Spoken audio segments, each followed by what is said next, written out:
Welcome to Raptors Recon, and today's topic is Solo, the boycott by the numbers. We're going to break down just how much we think that the Solo movie cost and emphasize how important it is that this movie be the decisive point in our conversation with Disney, Lucasfilm, Kathleen Kennedy, etc.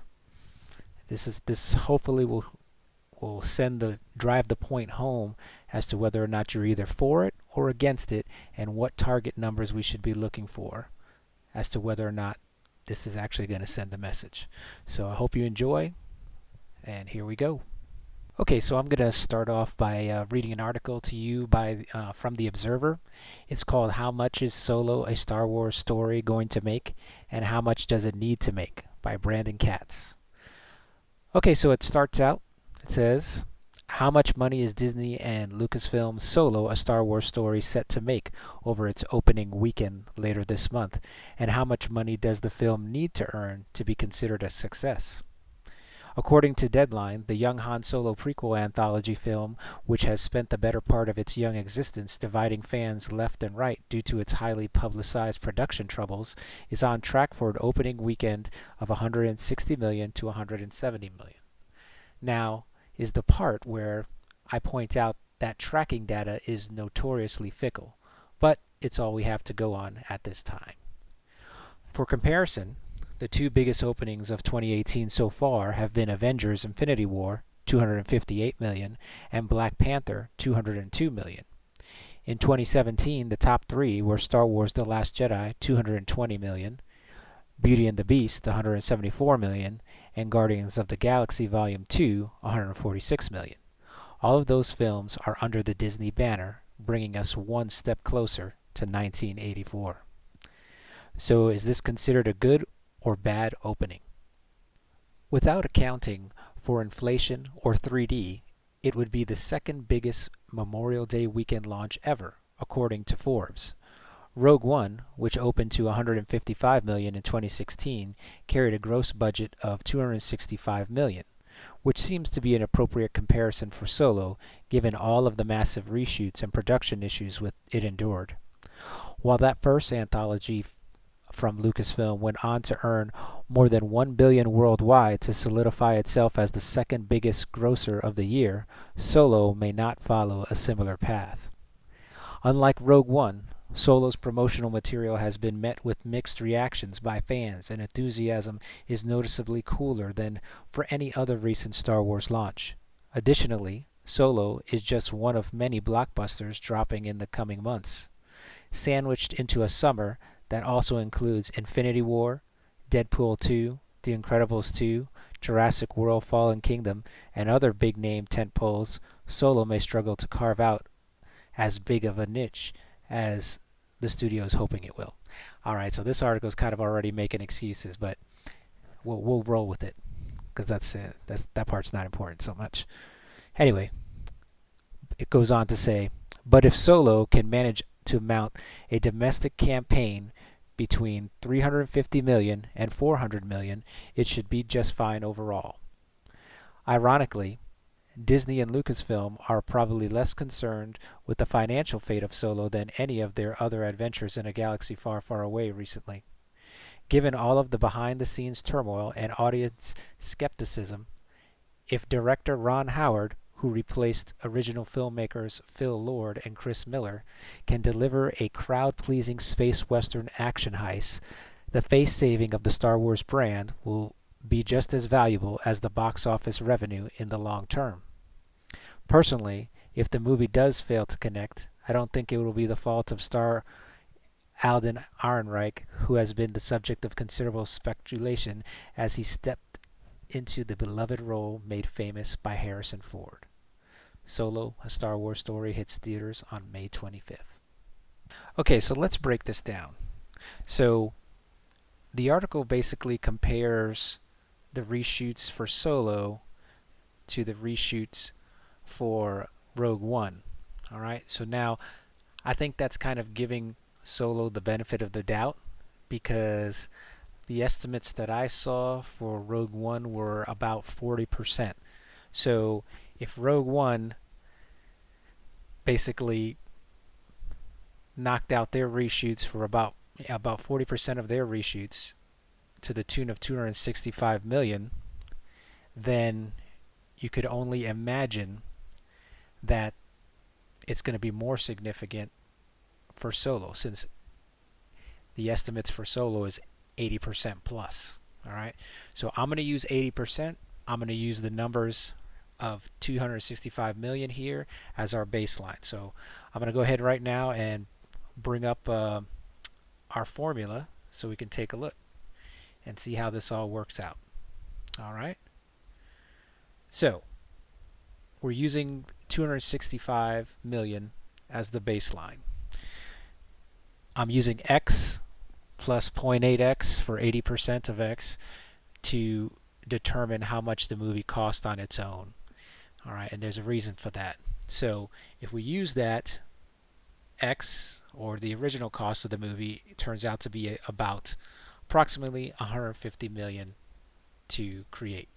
All right, so now advertising costs usually cost double how much it costs to create the movie in the first place. So we'll use that 150 million, add it to the 265 million, and what do we get?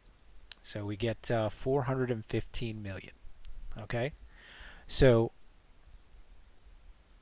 giving Solo the benefit of the doubt that it reshot 80% versus 40%, okay, because we're using kind of Rogue One numbers here.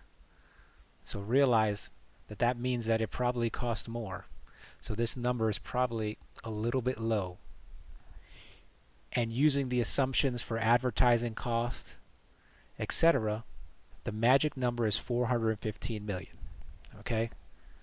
Personally, I would bump that up to about 500 million at least, since it was 80%. So what's the big deal with that? What does that matter? Well, I'll tell you. Right now, you and I, everybody listening to this, have a choice. And you need to know that at this moment in time, there is no better chance to let your voice be heard. Okay?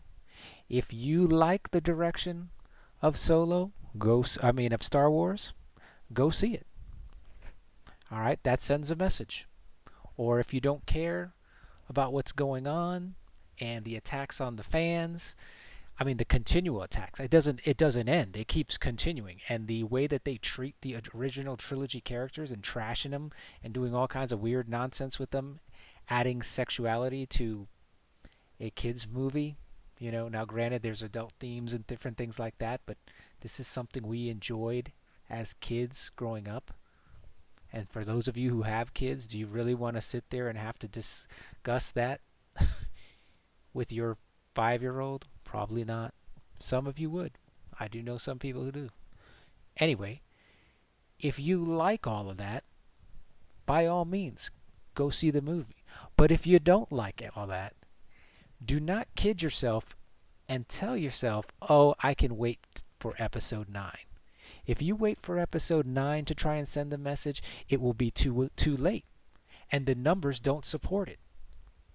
Take a look. 500 million.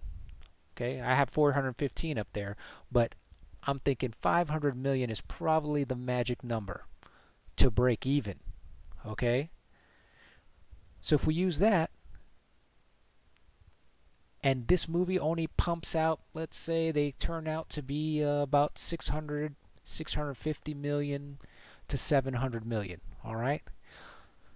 Think about the difference, okay? Understand that delta, that difference between the profits for the previous movies and this one. Okay? Because of the increased overhead of production costs involved with this movie, there is no better chance for us to make our voices heard. There's no better chance. There's no better opportunity to really send that financial hit you in the pocketbook message to Disney, Kathleen Kennedy, and Lucasfilm. If you think that you can wait, you're kidding yourself.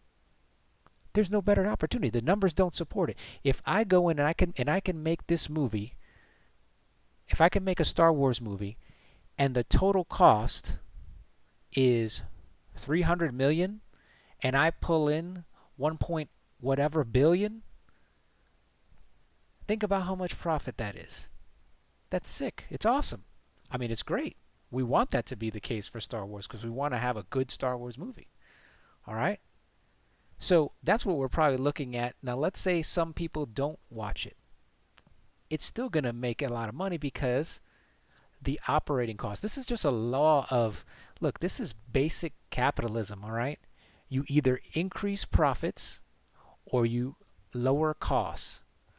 You increase how much money you're pulling in, okay? Or you got to lower the cost. That's how you increase the profits. That's what I'm trying to say. So it's plain as day.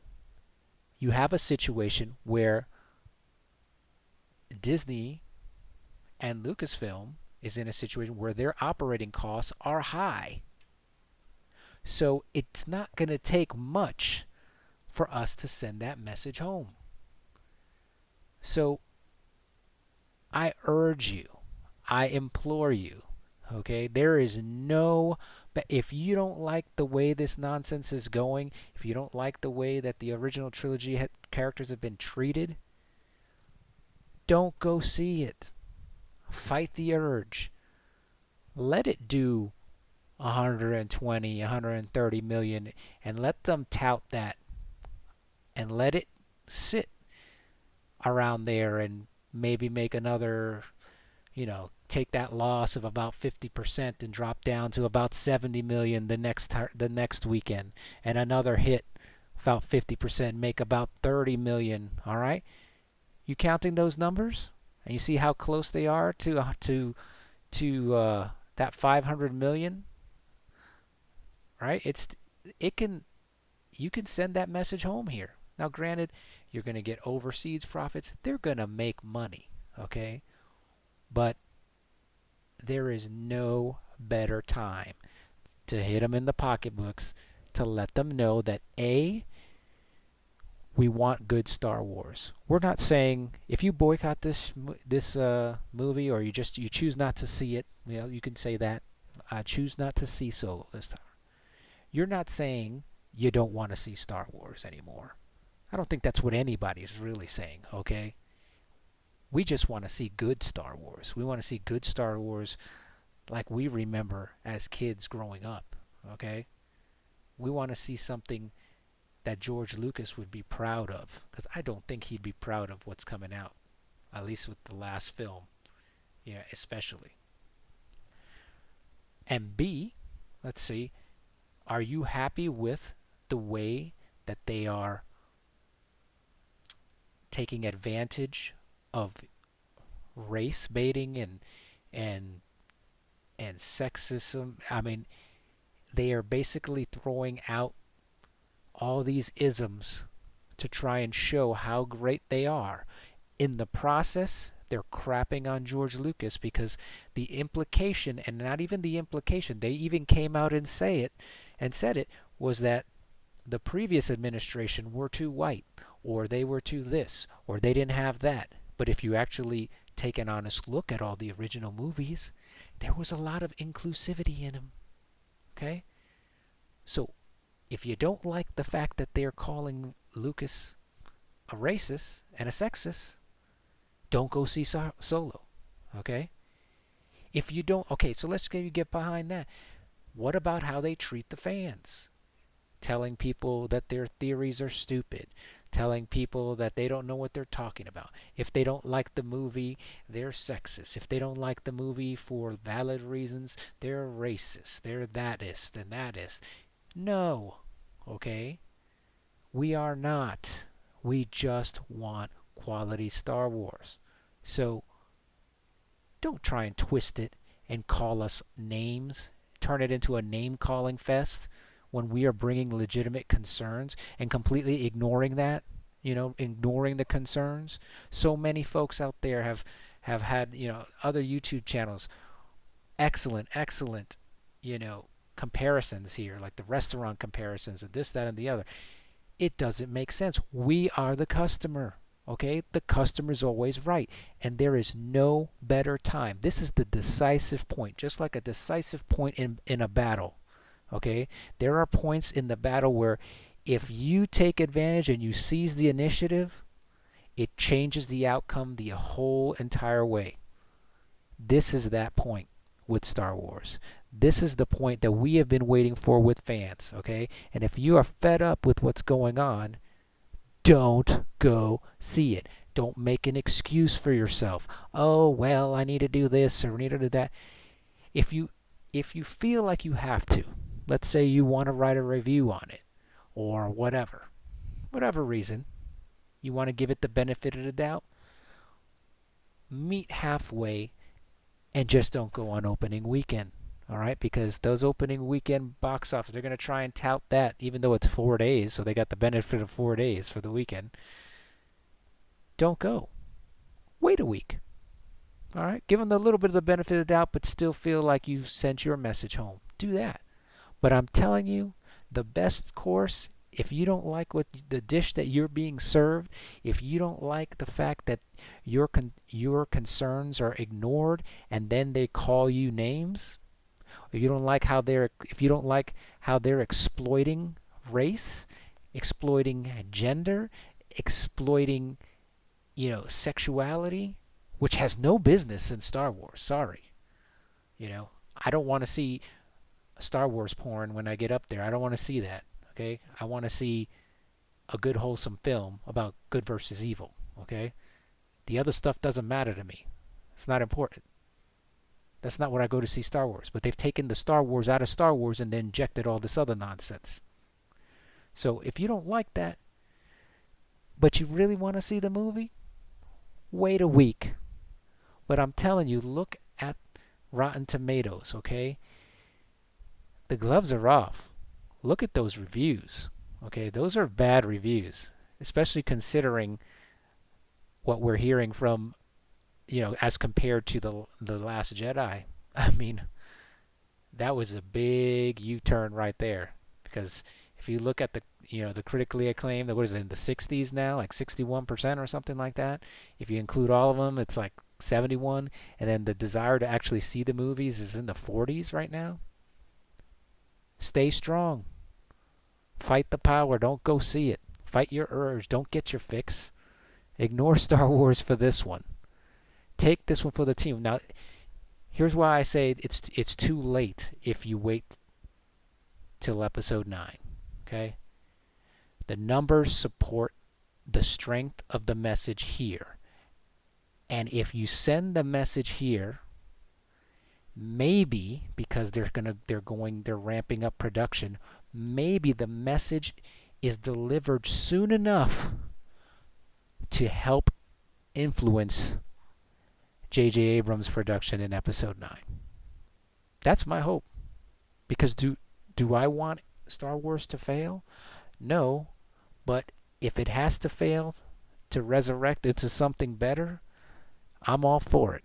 And I think this is the only time to do it. If you wait, you're going to lose the momentum. I mean, look, I've been pissed off about The Last Jedi since it came out. I saw it on opening night. That's a long time. But should I have to wait basically 2 years to hold on to that, anger and frustration? No. Execute now. Act on that now. Close your pocketbooks. Close the wallets. Tell Disney, listen up. Your primary customers here are fed up with the nonsense. You're here for us. You want our business? You want our money? Then you give us the product that we want and that we deserve, not this nonsense. Okay, so to bring this on home, I put up on the screen here the definitions for sales revenue and for profit. Okay, so you know the difference because obviously you make a bunch of money, that's your revenue, and you got to subtract your operating costs, the cost to produce it, advertising, taxes, etc., and that's your profit. And that's what we're going to talk about. And this is where we can have the most impact. Okay? Now I'm going to put up some assumptions. Assumption number 1, Star Wars typically makes 1 million. That's usually the typical, I mean, if you look at it, no Star Wars movie has made under 1 million. So I use that as our baseline. Assumption number 2, activist fans are 50% of viewers. So that means vocal, whether you're for Star Wars and you're active and communicating your like or dislike of the movies. I'm saying let's just assume that half of the viewers of a typical Star Wars movie are activist fans. Those are active fans, vocal fans, whether you like the movie or not, on either side. Assumption number 3, the total cost of a reshot Solo from my previous formula was 500 million. Assumption number 4, the total cost of Solo without a reshoot is 300 million.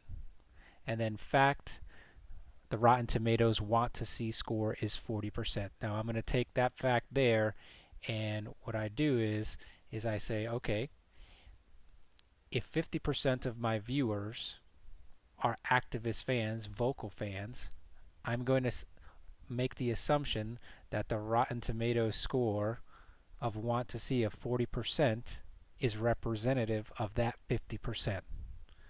So, hence, if 60% of activist fans stay home, the remaining percentage would bring in 70% of 1 million or 700 million in revenue. Okay?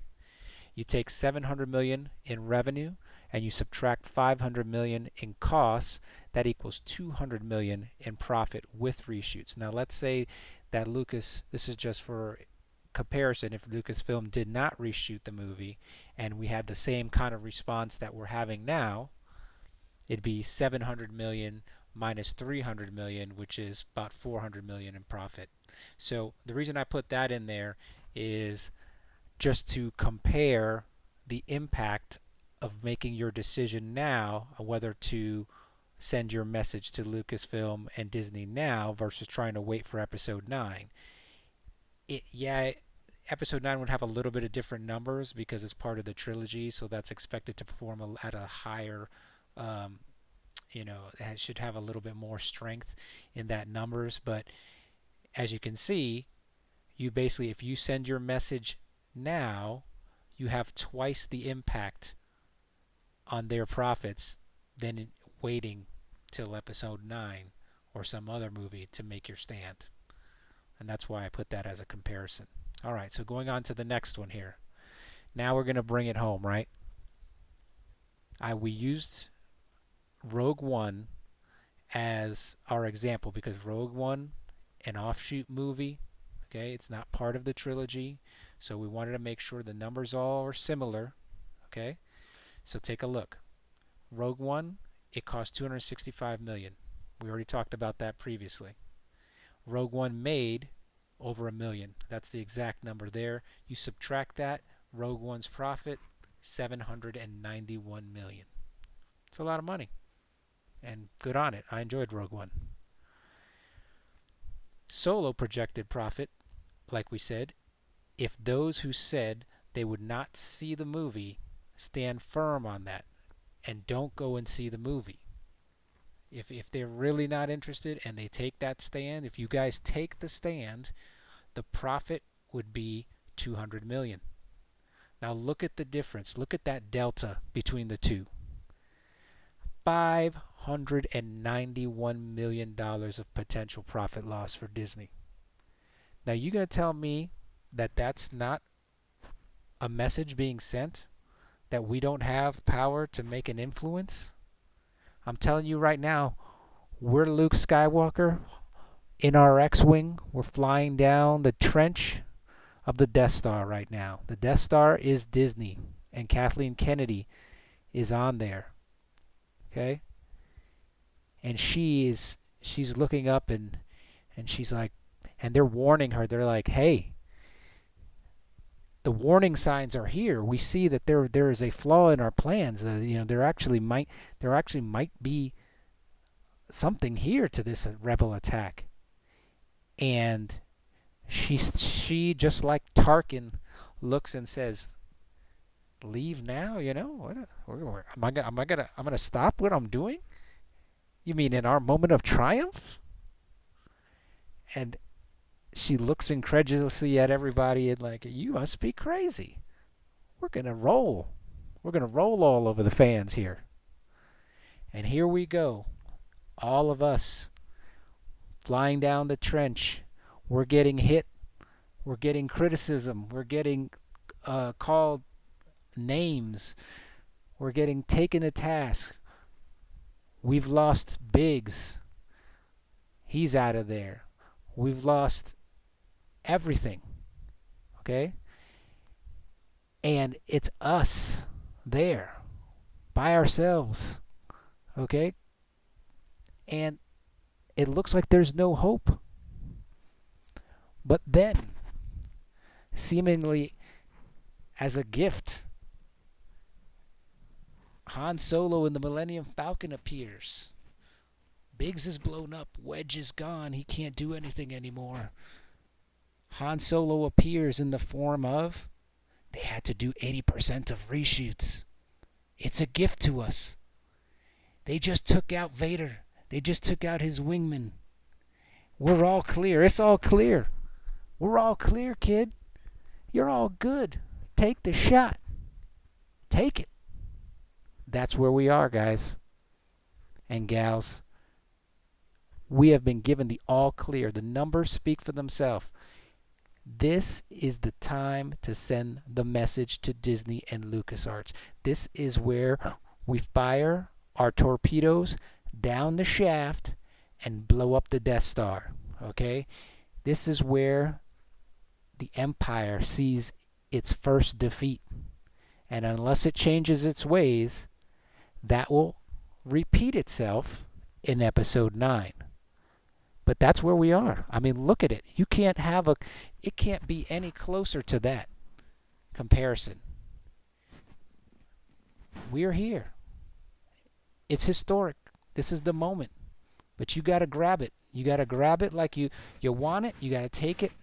And you have to execute what you said you're going to do if you're not going to go see this movie. Show some restraint. Show some willpower. And serve up Disney not only its first loss of Star Wars film, grossing basically a profit under 1 million, but one that, as you can see, may only make 200, maybe 250, 300 million, and that's it. And look at the difference.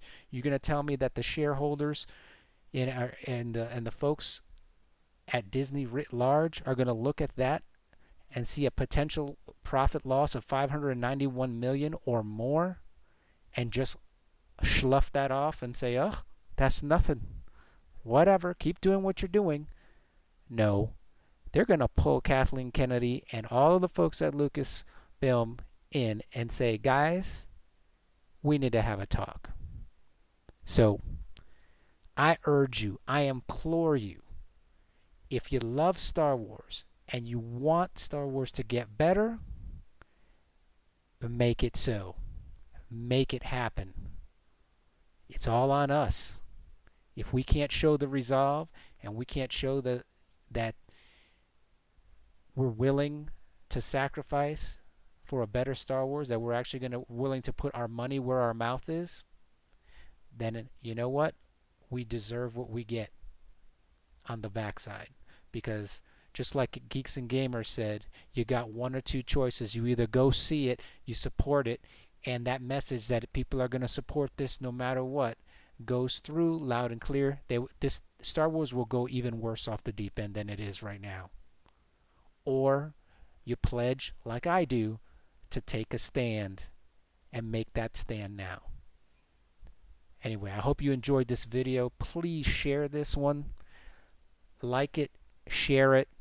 Send me your comments down below. Subscribe if you like the channel. And whew, may the force be with us.